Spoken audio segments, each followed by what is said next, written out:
вечно име на Македонија! Повикот за помирување за 27 април на премиерот Зоран Заев стигна до малкумината демонстранти пред собранието, во моментот кога тие порачаа дека владеачкото мнозинство нема мандат да го менува името.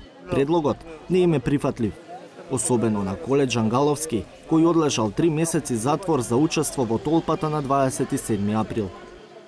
Како е тоа помирување? Ги држи таму нашите браќа да седат, да лежат во притвори и да ги тепат и да ги измачуваат. Но нема пазар. Ние сме луѓе, не сме стока нас да се пазари со нас. Нема пазар. Он треба што поскоро да напушти премиерското место, да оставка на владата и готово да се смени, да дојде нова влада. На иста линија и 66 годишниот Петре Жежовски, кој чека одлука на апелациониот суд, откако бил осуден во прв степен на 2 години и 10 месеци затвор за настаните на 27 април.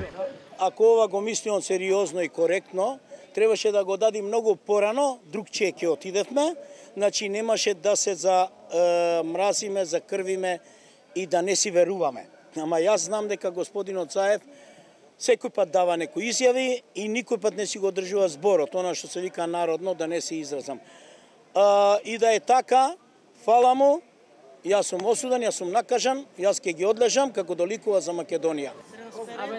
Според мнозинството демонстранти со кои разговаравме, потегот на Заев е само во функција на обезбедување на гласови од опозицијата за уставните измени. Иако мислел само да се договори, да се направи пак некој дил помеѓу пратениците за да се изгласат овие уставни измени, а против волјата на народот, тоа е исто така недозволиво. Прво не ми се допаѓа, значи као пазар прави, со тоа дали останува исто на истиот став од преспанскиот договор што е. Тоа ме интересира. Ако е тоа, цената е превисока и за тие затворените што се од 27 невините терористи. А зошто пред собранието дојдоа само неколку десетици за да го бранат уставот? Со протести некогаш имавме и 10 души.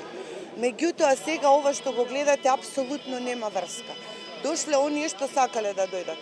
А на бојкотот кажа 1.200.000 луѓе сакаат Македонија и се засегнати. Притисок се врши голем, луѓето стравуваат за работните места и за плашење.